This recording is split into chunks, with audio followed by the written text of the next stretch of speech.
누가복음 10장 우리 한 목소리로 합독하십니다. 그 후에 주께서 따로 70인을 세우사 친히 가시려는 각 동네와 각 지역으로 둘씩 앞서 보내시며 이르시되 추수할 것은 많되 일꾼이 적으니 그러므로 추수하는 주인에게 청하여 추수할 일꾼들을 보내 주소서 하라. 갈지어다 내가 너희를 보냄이 어린 양을 이리 가운데로 보냄과 같도다.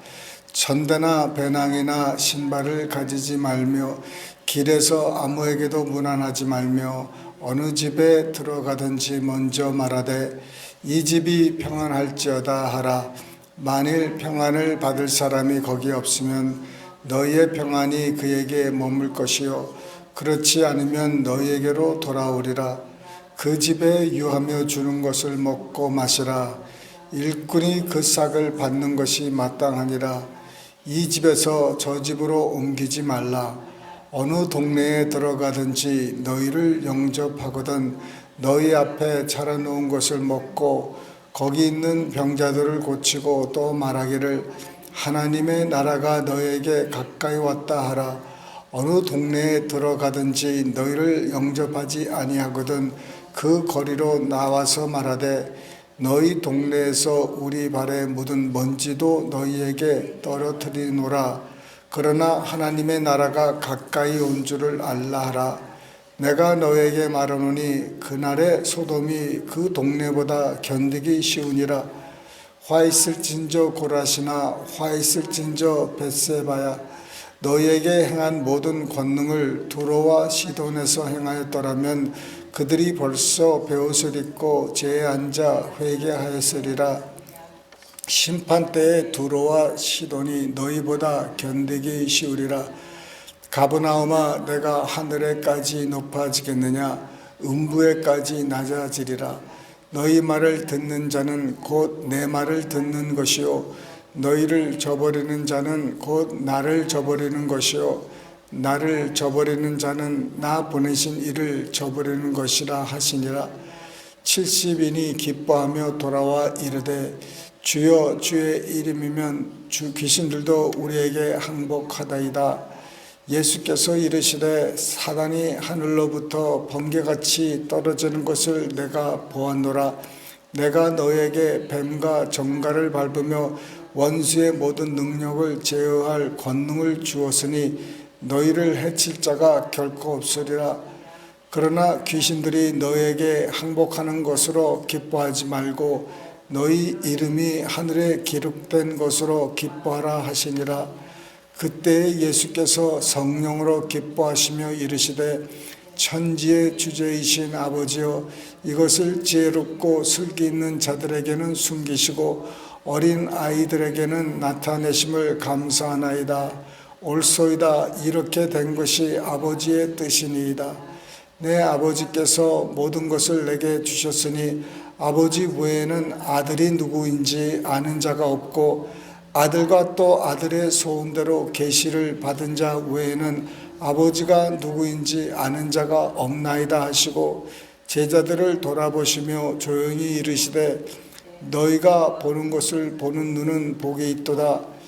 내가 너에게 말하노니 많은 선지자와 임금이 너희가 보는 바를 보고자 하였으되 보지 못하였으며 너희가 듣는 바를 듣고자 하였으되 듣지 못하였느니라. 어떤 율법 교사가 일어나 예수를 시험하여 이르되 선생님 내가 무엇을 하여야 영생을 얻으리이까? 예수께서 이르시되 율법에 무엇이라 기록되었으며 내가 어떻게 읽느냐? 대답하여 이르되 내 마음을 다하며 목숨을 다하며 힘을 다하며 뜻을 다하며 주 너희 하나님을 사랑하고 또한 내 이웃을 내 자신같이 사랑하라 하였나이다. 예수께서 이르시되 내 대답이 옳도다. 이를 행하라 그러면 살리라 하시니 그 사람이 자기를 옳게 보이려고 예수께 여짜오되 그러면 내 이웃이 누구니이까? 예수께서 대답하여 이르시되 어떤 사람이 예루살렘에서 여리고로 내려가다가 강도를 만나매 강도들이 그 옷을 벗기고 때려 거의 죽은 것을 버리고 갔더라.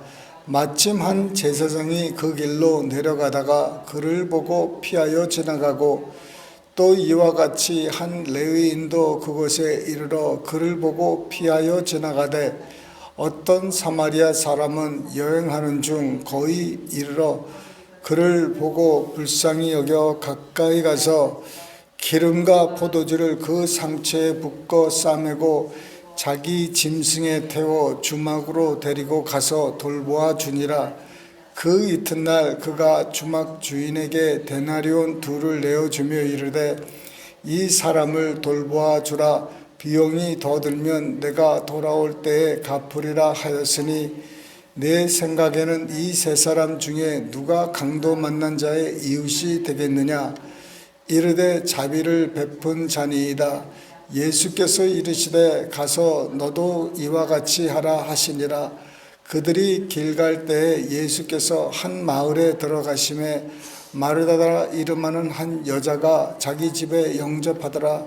그에게 마리아라는 동생이 있어 주의 발치에 앉아 그의 말씀을 듣더니 마르다는 준비하는 일이 많아 마음이 분주한지라. 예수께 나아가 이르되 주여 내 동생이 나 혼자 일하게 두는 것을 생각하지 아니하시나이까. 그를 명하사 나를 도와주라 하소서. 주께서 대답하여 이르시되 마르다야 마르다야 네가 많은 일로 염려하고 근심하나 몇 가지만 하든지 혹은 한 가지만이라도 족하리라. 마리아는 이 좋은 편을 택하였으니 빼앗기지 아니하리라 하시니라. 아멘. 네, 예수님께서 이제 12 제자 외에 70인 제자가 있었는데 그들을 또 세우셨습니다. 그래서 그 목적은 친히 가시려는 각 동네와 지역으로 둘씩 보내시는 것이에요. 네, 하나님께서 오늘날도 우리 수많은 사람들을 제자로 부르시고 이제 주님이 직접 가시려고 하는 곳을 함께 가십니다. 그 당시는 예수님께서 아직 이 제자들 마음속에 계시지 않기 때문에 저들이 둘둘씩 가면은 예수님은 저들과 함께 할 수 없었는데 지금 이 신약 시대는 예수님께서 우리 마음에 들어오셔서 우리가 혼자 어디를 가더라도 혼자 가는 게 아니죠. 주님이 우리와 함께 하시기 때문에 둘이 가시는데 둘만 가시겠습니까? 성령님도 우리 안에 계시고 하나님도 우리 안에 계시고 그래서 우리가 혼자 다니는 게 아니에요. 우리가 어디를 여행을 간다든지 직장을 간다든지 뭐 집에 간다든지 혼자 집에 있는 게 아니라 주님이 우리와 늘 함께 하시는 줄 믿으시길 바랍니다. 그런데 주님께서 우리로 하여금 기도하라고 하는 제목이 있어요. 추수할 것은 많은데 추수할 일꾼이 적다는 것이에요. 추수할 것은 많습니다. 그 사마리아 여인이 이제 예수님을 경험하고 만나고 자기 동네로 달려가서 이 동네 사람들에게 이 우물가에 있는 이 사람이 자기의 그 과거를 알더라는 것이에요. 그래서 이분이 우리가 기다리는 메시아 그리스도가 아니냐 이렇게 퀘션 마크를 던지니까 거기 동네 사람들이 굉장히 신기하게 생각해서 다 주님께로 달려 나왔습니다. 그럴 때 제자들이 보고 예수님한테 식사하시라고 했더니 주님께서는 너희들이 모르는 양식이 내게 있다는 것이죠. 그것이 하나님의 일을 하는 것이 내 양식이다. 그러면서 그 말씀을 하실 때 동네 사람들이 지금 우물가로 우르르 날아오는 거예요. 그러니까 제자들이 지금 굉장히 당황하는 모습을 생각해 볼 수가 있어요. 아니, 이제 조용히 이제 예수님하고 밥을 먹으려고 이제 하는데, 동네 사람들이 자기네들에게로 막 달려 나오는 겁니다. 네. 그 예수님은 그 광경을 보시고 추수할 것이 많다는 거예요. 사람들이 막 오니까는 그 예수님은 그 사람들을 추수할 그 밭으로 보셨고, 사람들은 저 사람들이 왜 와? 우리한테 무슨 일이지? 우리한테 무슨 해코지 하려고 두려운 마음도 있지 않겠습니까?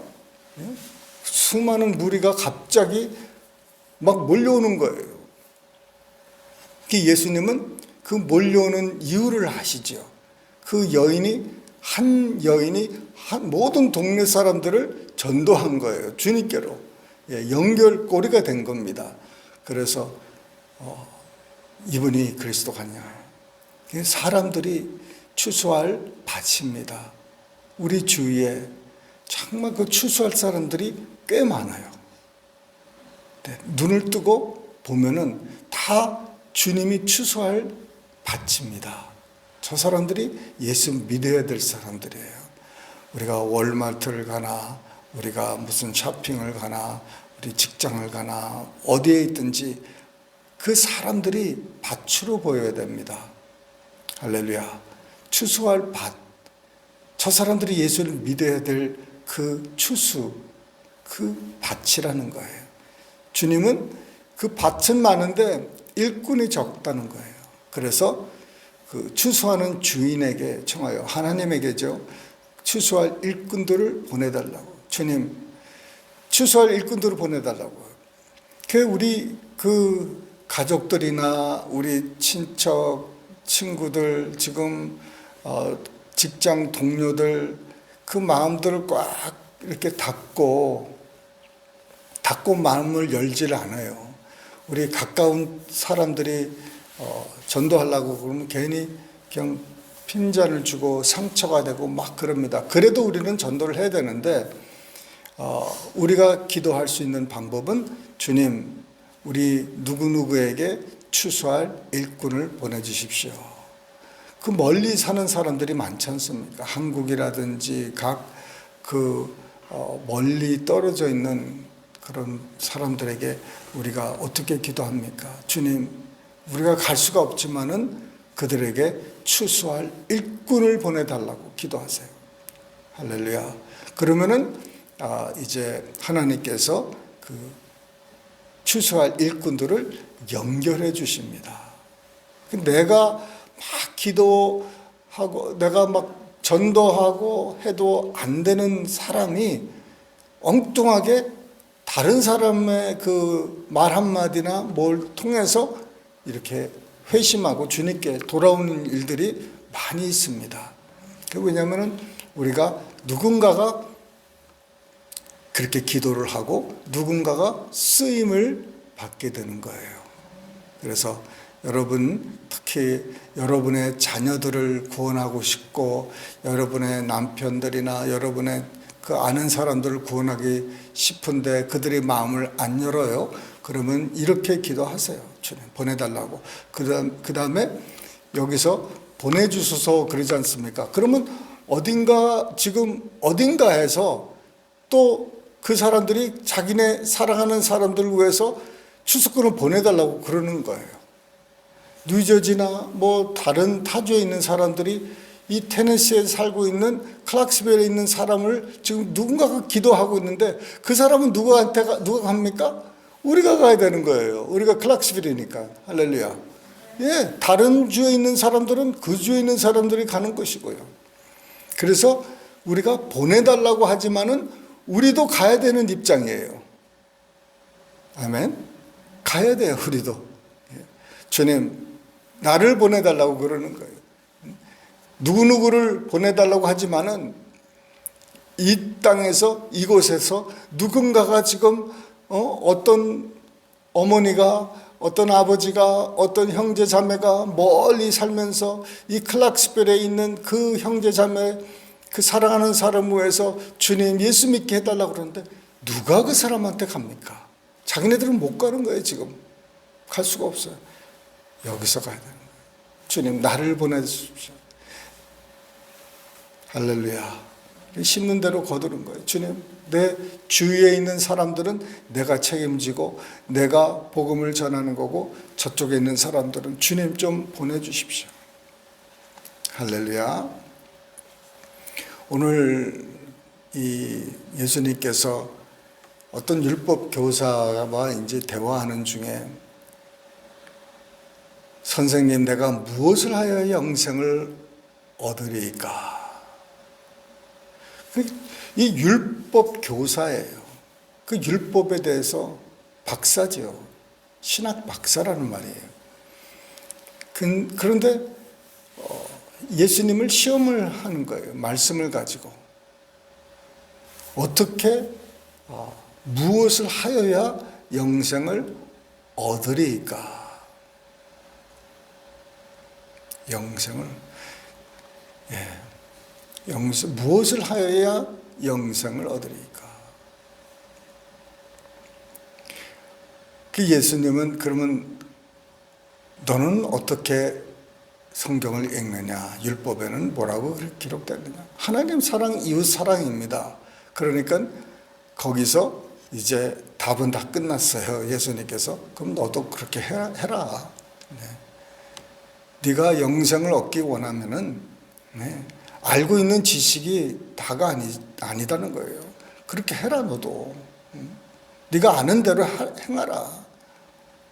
네 모르는 게 아니니까 네 아는 만큼 행하라. 근데 이 사람이 자기를 의롭게 여기기 위해서 그럼 내 이웃이 누굽니까?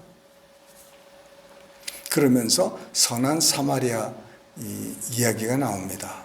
이 누가복음 밖에는 이 비유가 기록이 안 돼 있는데 이제 사람의 강도를 만났어요. 유대인이에요. 강도를 만났는데 이 강도가 그를 거의 반죽게 만들어 때리고 벗기고 해서 아주 그냥 다 죽어가는 거예요. 그런데 제사장과 레위인이 보고 돌아가는 거예요. 왜냐하면 제사장과 레위인들은 하나님의 성전에서 일하는 종교인들이에요. 그들은 먹고 사는 게 그 하나님의 일을 하는 것이에요. 그 사람들이 피해야 될 게 뭐냐면은 피입니다. 이 사람을 구해줬다가 피가 묻으면은 어떻게 돼요? 그는 부정한 사람이 됩니다. 그래서 섬길 수가 없게 되는 거예요. 한 주, 두 주를 섬길 수가 없어요. 그러면 이제 그 자기 일에 피해가 오는 거죠. 그래서 피해가는 거예요. 왜? 피가 달까봐. 하나님을 섬겨야 되니까. 하나님을 섬기려면은 율법에 남의 피를 담으면 안 되거든요. 그래서 자기를 보존하기 위해서 그렇게 돌아갔습니다. 근데 어떤 한 사마리아인이 그를 보고 그를 이제 자기 나귀에게 태워가지고 이제 주막에 간 거예요. 거기서 그가 밤새 그를 돌보기 시작합니다. 근데 자기가 지금 일을 하러 어디 가다가 지금 이 일을 당하기 때문에 지금 하루가 지금 늦어졌습니다. 그러고 나서는 그가 또 돈을 넉넉히 주면서 내가 돌아올 때 이 사람을 돌아오기 전까지 이 사람을 좀 돌봐주라. 그리고 물질이 더 들어가면 그때 내가 더 주겠다. 예수님이 자 그러면 누가 이 강도 만난 사람의 이웃이냐? 당연히 그 사마리아인이죠. 그러면서 그가 이제 깨달은 게 뭐예요? 예수님이 하시는 말씀이 너도 그렇게 행하라는 거예요. 가서 너도 같이 그렇게 행하라는 거예요. 성경 공부만 많이 해도 그게 뭔 소용이냐? 성경 말씀을 많이 알아서 가르치고 해도 뭔 소용이냐? 너도 그렇게 행하라는 거예요. 주님, 우리도 정말 우리 주위에 많은 사람들이 있는데 그 사람들을 보고 피해가지 않도록, 우리 가운데 어려운 사람들이 많이 있습니다. 손해도 보고 지금 귀찮을 수도 있고 어려울 수도 있어요. 그런데 하나님의 말씀을 받고 그 말씀대로 우리가 순종하지 않고 사랑하지 않으면은 우리 지식은 아무것도 아니라는 거예요. 그냥 지식일 뿐이에요. 이 율법 교사는 지식, 성경 지식으로 충만했습니다. 그런데 문제는 뭐였어요? 아는 지식을 사용하라는 거예요. 우리 영생은요, 우리가 뭔가를 해서가 영생을 얻는 게 아니에요. 이 율법에서는 이거 해라 저거 하지 말라 그 말씀을 지키면서 영생을 얻는 줄 알았어요. 그렇지, 내가 율법을 100가지가 있는데 내가 100가지를 지키면은 내가 구원을 받겠다. 그런데 100가지를 지킬 수가 없어요. 그 중에 한 가지라도 율법을 지키지 못하면 99가지를 다 못 지키는 것 같이 되는 건데, 예수님께서는 우리 신약에서는 우리가 뭔가를 해서 구원을 받는 게 아니라 우리는 믿어서 구원을 받습니다. 믿어서. 그래서 은혜입니다. 그 율법에서는 뭔가를 행해서 구원받으려고 애썼지만은 우리는 그게 아니에요. 우리는 주님 뜻대로 살고, 주님 뜻이 뭐예요? 네, 추수할 일꾼들이 많이 있다는 거예요. 추수할 밭이 지금 휘어졌고 지금 추수할 일이 남았는데 추수할 일꾼이 없다는 거예요. 그 사람이 우리 앞에 쓰러져 있을 수도 있고 그 사람들이 우리 앞에서 구걸할 수도 있고, 우리 앞에 많은 사람들이 이렇게 있습니다. 그렇지만은 누가 그 사람들한테 가겠습니까? 누가 복음을 들고 그 사람들에게 가겠습니까? 누가 하겠지. 누가 할 거야. 나 없이 뭐 다른 사람이 하겠지. 할 수 있어요. 그렇지만은 나도 가야 되는 거예요. 주님, 나를 이 아침에 보내주시옵소서. 주님, 내 앞에 있는 사람을 보고 돌아가지 않게 해주시고, 정말 힘이 들고 어렵고 좀 부담스럽고 귀찮을 수도 있고 손해볼 수도 있지만 돌아가지 않게 해달라고, 못 본 척하지 않고 그들을 보고 내가 정말 내 걸음을 멈추고 저 사람이 내 남편이고 저 사람이 내 형제고 내 누이고 그런 마음으로 살펴 돌아볼 수 있도록 기도하시는 이 아침 되시기를 주님의 이름으로 축원합니다. 기도하십니다.